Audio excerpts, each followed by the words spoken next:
Let's head indoors to the NLL. Most teams right around the midway point of the season. Few had better weekends this year than the Wings did this past week. Philly beating the Bandits in Buffalo, low-scoring one-goal game Saturday night. Then went to New England Sunday, handed the Black Wolves an L. In that one, the Wings getting 6 goals from Matt Rambo. And so we now welcome in Tom, who is here for Power Rankings today. Just for this. Just for this. You know, I couldn't miss this part of the day. You can't miss this because we got a lot to talk about. We do. A little bit of chaos happened again this weekend. Let's start. Where do you want to start? 7? Let's start at 7. Yeah. Work our way up. I got the Black Wolves sitting there at 7. It's hard to believe the Black Wolves were once at number 1 not too long ago. Unbelievable. Yeah.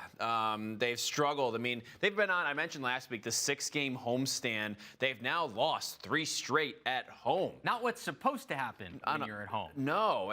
And this was probably the part of their season where they expected, after such a great start, to really kick it into high gear and provide some separation from the pack. They just haven't had it. And you're getting Philadelphia on the back end of a 2-game stretch, and you're playing them like in a Sunday matinee game. Like that's a game that you should be the ones coming out firing, and they weren't. Yeah, they dug themselves in a big hole. Philly played a pretty rough physical game against Buffalo the night before. And don't forget, a part of this stretch, they had a bad call against Philly that started this whole thing where they won.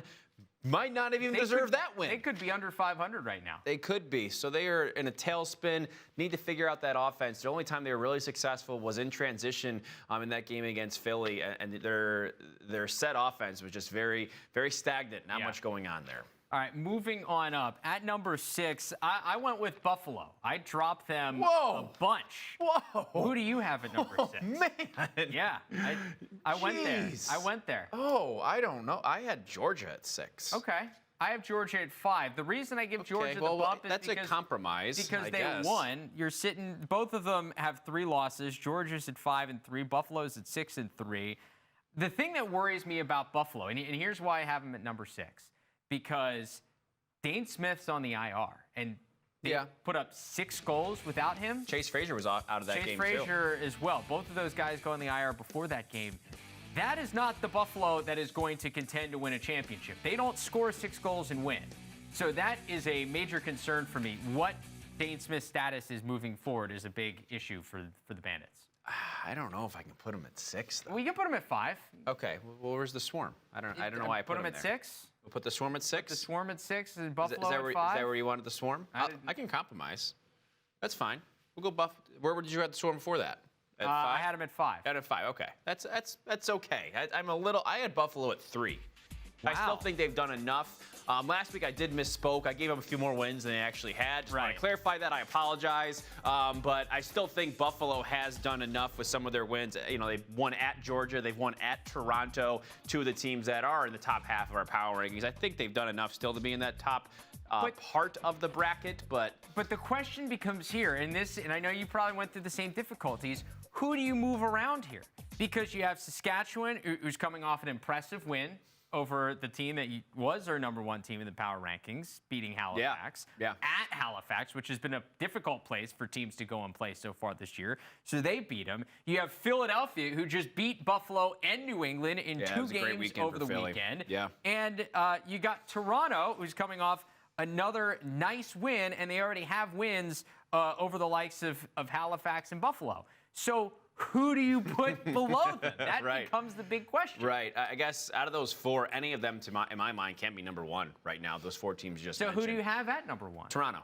I'm with you. We have Toronto number 1. Let's go Toronto Rock into the number 1 spot. They have been one of the hottest teams now for a few weeks. They've won 3 straight, and to me, just the fact that maybe some of these other teams aren't as good as we thought, and maybe they're better than we thought they were, right? They didn't look real convincingly great at the beginning part of the season, but they have found their spot, and they've kind of found their groove. And as part of that 3-game winning streak, they have wins over Halifax and Buffalo, albeit at home, but still, those are the most recent memories we have of Toronto playing really well, and we say this every week, but they're doing it without some of their best players.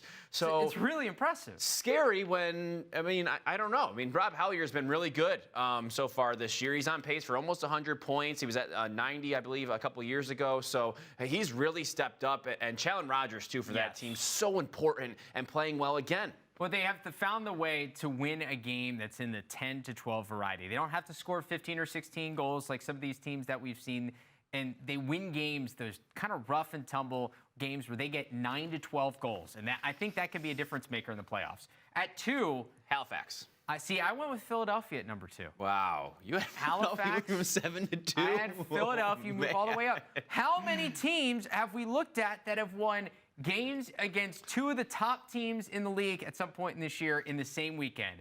They went to Buffalo and beat the Bandits, and then went to New England and beat the Black Wolves. Those back-to-back wins are the most impressive back-to-back wins we've seen this year. I've been on Philadelphia for a while now and saying they haven't had any really great wins. This weekend they had two really good wins. What else do you want to see? And you know, we've seen Matt Rambo blossom now. He's been one of the best goals players against New England. in the league over the past couple weeks here. He's playing really well. Steph Charbonneau on that defensive side, Zach Higgins in goal. They're playing good defense, which I think is important for a team like Philly trying to get over the top this year. Do you put him at 2? I don't want to put him at 2. You want to put him at 3? I'll put him at 3. I'll compromise. Put him at 3. You went Halifax at 2 because I had Halifax at number 3. Yeah, that's fine because Halifax, despite the loss, did come back in that game, forcing overtime.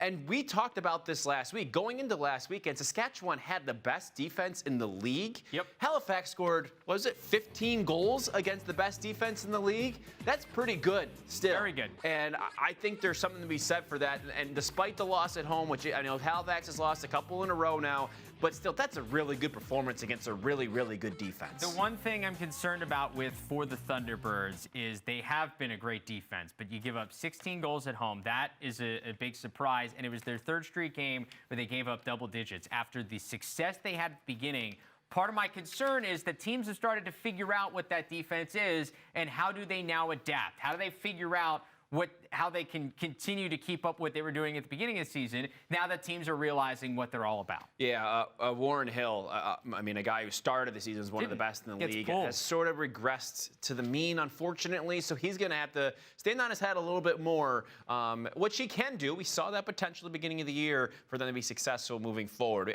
We have Saskatchewan moving up a couple spots to 4. Deservedly so. With the win, their best win of the year at Halifax, and that offense really starting to hum a little bit now. Mark Matthews, Robert Church, when they play well, that is when Saskatchewan plays well. We saw that with their title run a couple years ago. So there you go. We've got a new number 1 in our power rankings this week. Congrats, Toronto.